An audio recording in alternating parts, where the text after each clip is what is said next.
El médico competente, antes de dar una medicina a su paciente, se familiarizará no solo con la enfermedad que desea curar, sino también con los hábitos y la constitución del enfermo. Marco Tulio Cicerón.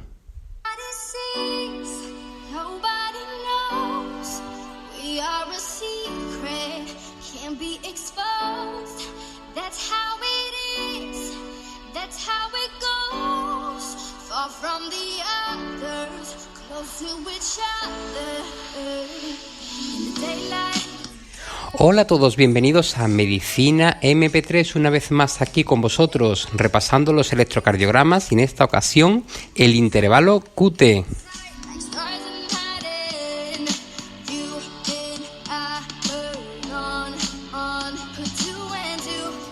El intervalo QT se mide siempre desde el inicio del complejo QRS hasta el final de la onda T.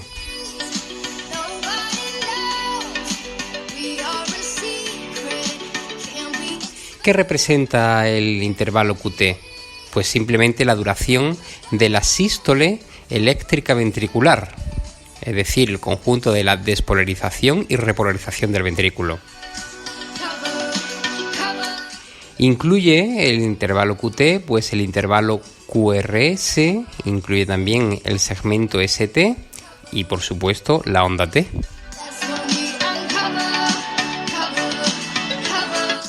La onda U es una onda al final de la onda T, que a veces se da y a veces no, pero debe ser excluida al medir el intervalo QT, porque puede aumentar el QT corregido, que ya lo veremos ahora más adelante, y bueno, hacer un diagnóstico falso de síndrome de QT largo.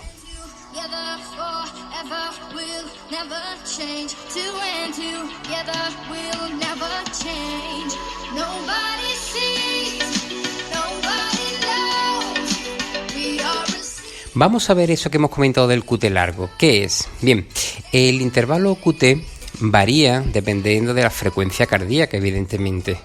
Es decir, disminuye a frecuencias cardíacas rápidas y aumenta a frecuencias cardíacas lentas.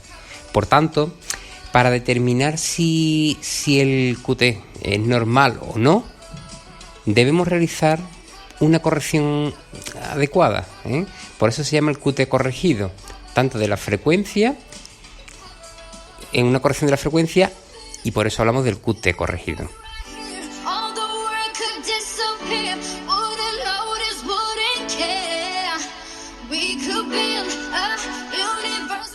Siempre el QT corregido va a ser mayor, va a ser un poco más largo que el QT normal.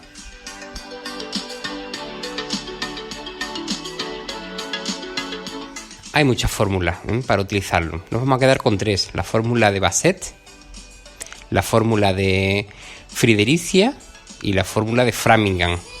No os la voy a poner porque eso se busca en cualquier sitio y es simplemente hacer la fórmula matemática. Aquí no tiene sentido, pero tenemos que tener en cuenta que las correcciones de Friederichia y de Framingham pueden tener una corrección más uniforme sobre un mayor rango de frecuencia cardíaca. Cuando la frecuencia cardíaca es particularmente rápida o lenta, las correcciones de Friederichia y Framingham son más precisas y entonces deben usarse.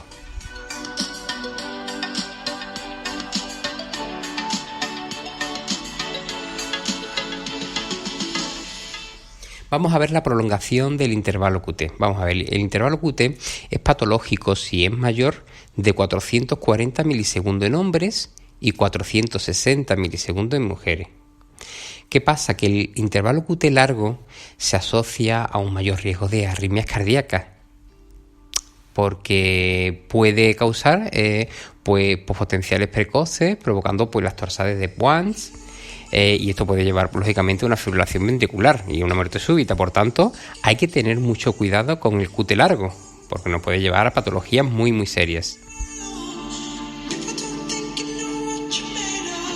Todo esto puede ser incluso debido a alteraciones genéticas. Y las causas del QT largo pueden ser un síndrome congénito, es decir, que nazcas con el QT largo, por ejemplo, el síndrome famoso de Romano-Ward, da un QT largo. El síndrome de Guillain-Barré-Nielsen también es un QT largo, todo de nacimiento, el niño ya nace con esa patología. El QT largo también puede ser adquirido, es decir, hay algunos fármacos que lo producen, o las hipertrofias ventriculares izquierdas, las cardiopatías isquémicas, las hipopotasemias, hipocalcemia. Todas estas alteraciones electrolíticas también dan, todas las hipo, dan QT largo. También la cetoacidosis diabética puede dar un QT largo, incluso la anorexia nerviosa y la enfermedad tiroidea.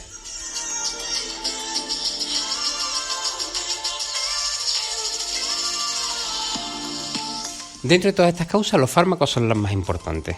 Fármacos, por ejemplo, como los antihistamínicos, los descongestionantes, los diuréticos, antiarrítmicos, antidepresivos, todos estos pueden dar síndrome de QT largo.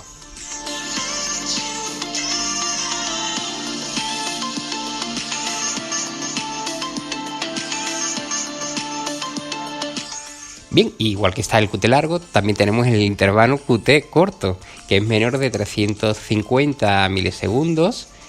Y bueno, pues las causas pueden ser igualmente congénitas, el síndrome de QT corto congénito, y después las hipercalcemia, hiperpotasemia, la digoxina también puede dar un QT corto.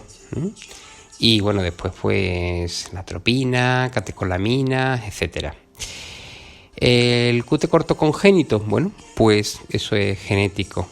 Es una granulopatía cardíaca que es hereditaria y bueno, pues da un QT anormalmente corto. Y todo esto puede dar también pues arritmias auriculares y ventriculares.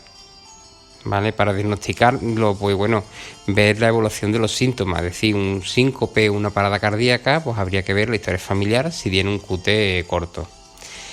La hipercalcemia, pues ya lo hemos visto, da un síndrome de QT corto.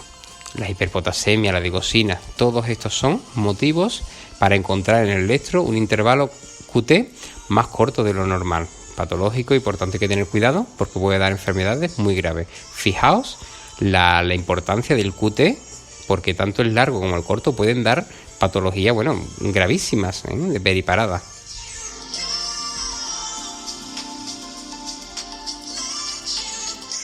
Y hasta aquí hemos llegado con otro repasito al electrocardiograma. Esperamos que os esté sirviendo de ayuda y que practiquéis mucho, porque el electro es practicar. Y por supuesto nos encontramos aquí en Medicina MP3. Como siempre, un saludo a todos.